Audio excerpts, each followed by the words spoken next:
Welcome back to our Tales of Jesus as we explore this parable of the tax collector and the Pharisee.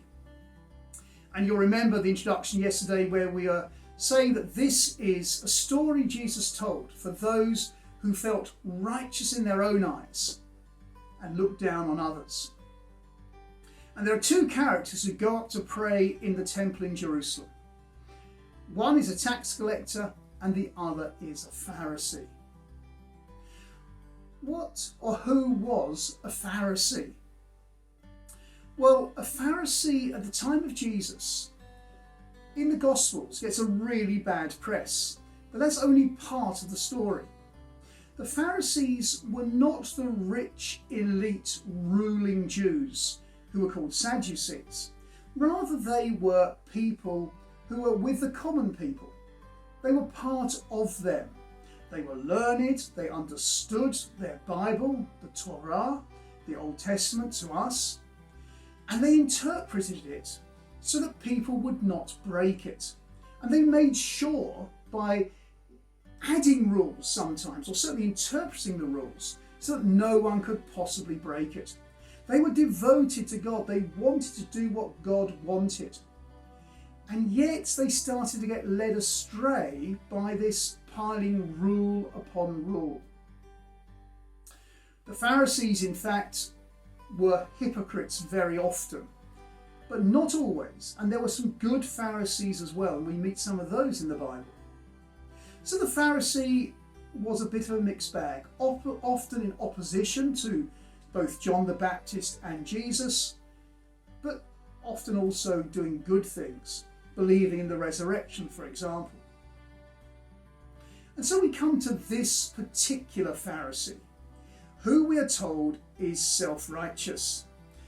And indeed, what he does is incredibly self-righteous. He says, "God, I thank you, I'm not like other people." His prayer, although addressed to God, is not really a prayer at all. It's addressed to those round about him.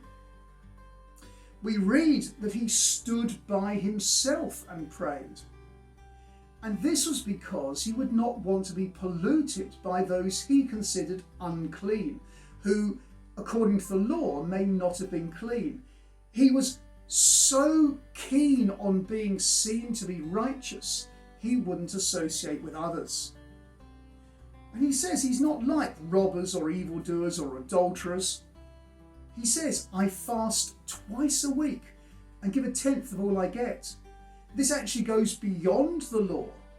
You didn't have to fast twice a week. You didn't have to give a tenth of everything you got. He is self-righteous. He sees his salvation coming from his own works. I have to say, I think this is a great danger for us as Christians.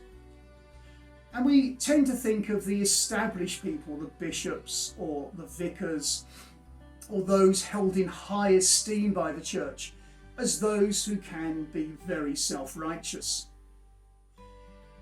In my experience, that can be the case, but not often actually. In fact, it can be anyone. It can be the youth worker who thinks he's got it all right. It can be the person who's held in high esteem by others who starts to get a swollen head.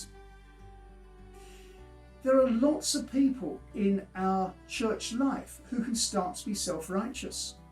Someone who has a gift of prophecy, initially trusting in God, can start to trust in themselves. No one is immune from this danger of believing that they can do it and become righteous with God. So I pray that each one of us listening to this now will indeed have the humility to know it's not by our works.